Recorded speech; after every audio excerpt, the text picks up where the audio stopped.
Oh, yeah, the 56 dozen buns. You want me to tell that? That's awesome. So, we had a deal with Sunlight Bakery that they would provide bread, and they wanted the bread fresh.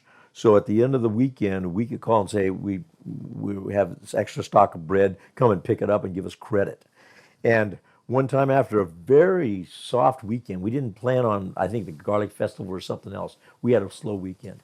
So I called Warren up, and first of all, I called Jim Taylor at Sunlight. Said, "We got 56 dozen buns, Jim. You want to send a truck to pick it up and then give us the credit?" He says, "No, it's too much money just to send a truck down there for that. Plus, we're low on drivers today.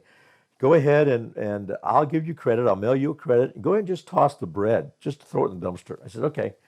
So I called Warren, and Warren was director of operations. He was the man, even though he's my brother. He was number two in charge to Joe. I said, "Warren, we got this 56 dozen hot dog buns. You want me just hamburger and hot dog buns? You want me to toss them in the dumpster?" He says, "No, no, I have a great idea. Let's." We were just building Petting Zoo Island at the time. It wasn't built. We had the ducks and the cows and the llamas out on Petting Zoo Island, but no, there was no attraction. There was no bridge there or anything, just the animals. And so Warren said, "Let's take the canoe, the Indian Jim War canoe, the 32-foot canoe out. We'll load it up and we'll take it out and we'll feed the animals." I said, "Yeah, that's fine with me." So we haul the bread down to the canoes, dump it in, and paddle over there. Try to get the boat as close as we can to the land. And the animals kind of come up because they're curious. And as soon as Warren breaks open one bag of buns, they know it's chow time. It's time to eat. So he's either breaking, and they're all there. We got the cows, we got the llamas, we got the goats, everybody, the ducks. They're all lined up next to the canoe. It looked like a menagerie. And so Warren, either I would break a bag open and hand it to Warren, and he'd feed it, or we tried to keep the chain going. Whoever could break the bag, and then the other guy fed them. And the cows, they would stick their tongue out. You put the bun on the cow's tongue, they'd suck it in, and chew it.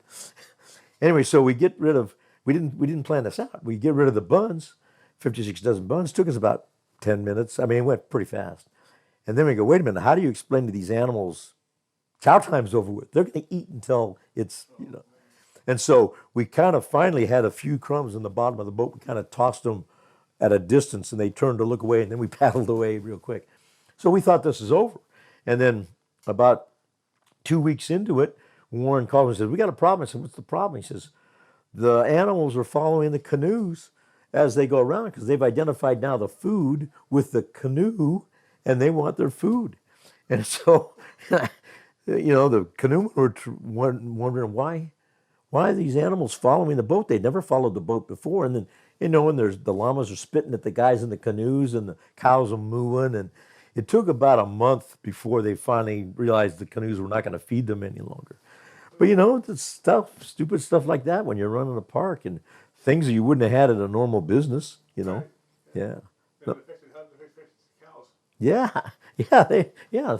Let's feed the cows. And at the end of the weekend, we'd take the popcorn, and usually it was Warren. There was actually a newspaper man came out and shot pictures, and Warren on Monday morning when we're not open the next day would dump the popcorn for the ducks, and they knew when Warren came walking out from that gate behind the last National Bank, excuse me, uh, that Warren had popcorn in those bags, and they'd stand in front of either on Main Street or in front of the marshal's office. He dumped the bags of popcorn out, and of course they had to run and get water because they digest better by drinking water with it. But he dumped the popcorn, and also we had a rule with the popcorn wagons that we wouldn't go 2 days unused popcorn. If let's say we closed Saturday night, we're open Sunday. If the popcorn was popped fresh Saturday evening, we would use it and mix it with the fresh popcorn the next day if there was a certain amount. Not if there was a load of it. But if we felt, or if the employee told me this is too stale, we would not serve it. We'd pull it in the bag and save it for Warren for the ducks. And it was a way for us to feed the animals and cut our garbage costs and still have fresh product for the customers. But yeah, that was feeding the animals were part of the deal because the animals, that was their land. They owned it. We kind of infringed on it. There's so many good stories. Yeah. Yeah, it's never ending. And most people I think have interesting stories. They just don't know which ones to save, and they don't know how to tell them right. I mean, if you can tell a story right, almost any story can be entertaining. Right. But if you tell it, if you fumble it or some people go off on side tangents. It's hard not to do it. I even do it. To go on side tangents. They're talking about when their dad was in the army, and all of a sudden they're talking about their cousin from Missouri, and you don't know how they got on that track. They let the story take them off track, and then the audience is going, "Where how the heck did we get to Missouri? We were in the jungles of Vietnam a minute ago, and now we're in the farmland of Missouri with the guy milking cows. What's so? I mean, there is an art to storytelling. None of us are great at it. Some of us work at it, like when I try to work at it. My dad was good at it, but stories can be fun, and you can learn from them. I mean, that's the main thing. That's what we look for is education. We knew that, okay, we can't feed the goats anymore buns out of the canoe. Maybe we take a bag over there, but we're not going to drag the canoe out there because you can't have guests being spit on by the animals because they didn't get their bread.